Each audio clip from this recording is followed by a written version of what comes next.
छात्र नेता सुधांशु तिवारी ने खून से पत्र लिखा है। मैं सुशील तिवारी गाजीपुर जनपद के सरजू पांडे पार्क पर स्थित हूं। हम जानते हैं आखिर क्या मामला है। सुधांशु, आपने खून से पत्र लिखा, आखिर क्यों, क्या पड़ी कि एक छात्र नेता को सरजू पांडे पार्क में आके खून से पत्र लिखना पड़ा? जब देश के युवा सड़कों पर उतरने का काम करेंगे तो हम छात्र नेता भी सड़क पर उतरेंगे, क्योंकि हमें चुन के वही छात्र नेता बनाए हैं। हमें पदाधिकारी बनाने का काम उन्हीं युवाओं ने किया है, उन्हीं छात्रों ने किया है। तो उनके हक की लड़ाई को लड़ने के लिए हम लोगों ने अपने खून से ही सिर्फ पत्र लिखा है। यह तो छोटी सी बात है, ये कोई बड़ी बात नहीं है। बड़ी बात उस दिन होगी जब इसी सड़कों पे हम लोग अपना लहू बहाने का काम करेंगे। इस धर्मेंद्र प्रधान के इस्तीफे को लेकर, सोनम वांगचुक जी के अनशन को खत्म करने को लेकर और करोड़ों युवाओं के समर्थन को लेकर हम इस धर्मेंद्र प्रधान से यही सवाल करते हैं कि तुम्हारे मुंह में घी जम गया है कि तुम्हारे मुंह खुल नहीं रहे। देश में लगातार पेपर लीक हुए जा रहा है। पेपर लीक का यूं कहिए कि बम फूटा हुआ है। कोई पेपर हो जाए, वो पेपर बिना लीक के हो ही नहीं सकता। देश के करोड़ों युवा पेपर देने जाते हैं, ट्रांसपोर्टेशन खर्च होता है उनका, दिन रात एक करके पढ़ाई करते हैं। कोई गरीब है, जरूरी नहीं कि सभी अमीर ही हैं। 90% गरीब बच्चे जाते हैं एग्जाम देने, लोगों से उधार कर्ज मांग के जाते हैं, फॉर्म भरते हैं और उधार कर्ज मांग के ट्रांसपोर्टेशन खर्च अपना वहन करते हैं, और पेपर लीक होता है तो उनके दिल पे क्या बीतती है।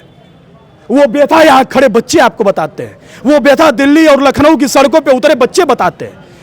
जब हम लोग उनके वीडियो देखते हैं तो बहुत दिल में वेदना उत्पन्न होती है कि क्या हमारी यही सरकार है, यही हमारी भारत सरकार है, यही मोदी सरकार है जो कहते हैं लोग कि डबल इंजन सरकार, ट्रिपल इंजन सरकार 10 साल से 14 साल से चले आ रही है और देश के युवा सड़कों पर उतरने का काम कर रहे हैं।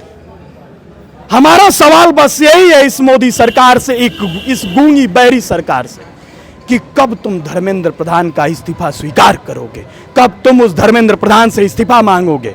इसी शब्दों को लेकर हम लोगों ने आज अपने खून से पत्र लिखा राष्ट्रपति महामहिम राष्ट्रपति महोदया को कि आप इस मामले को संज्ञान में लेते हुए, चूंकि देश की वो प्रथम नागरिक है, तो आप मामले को संज्ञान में लेते हुए सोनम वांगचुक जी के अनशन को समाप्त कराएं एवं धर्मेंद्र प्रधान का तत्काल प्रभाव से तुरंत उनकी बर्खास्तगी कराई जाए, ताकि देश के करोड़ों युवाओं को सम्मान मिल सके, उनका अधिकार मिल सके। अगर सुधांशु मैं आपसे कहूँ राजधानी है वो, और मैं कहूँ एक हफ्सा है, लेकिन वहीं से लोग जाते हैं, नेता भी देखते हैं, आखिर क्यों?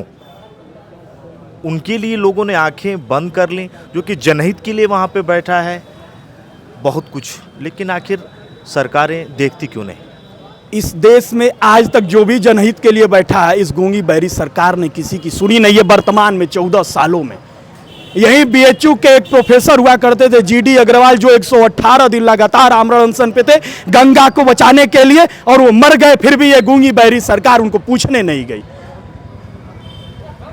इस बात को हम युवाओं से बेहतर और कौन समझ सकता है? इस बात को सोनम वांगचुक से बेहतर और कौन समझ सकता है? बड़े भाई, आप ऐसे खुल के बोलते हैं, आपको भी नजरबंद कर लिया जाता है।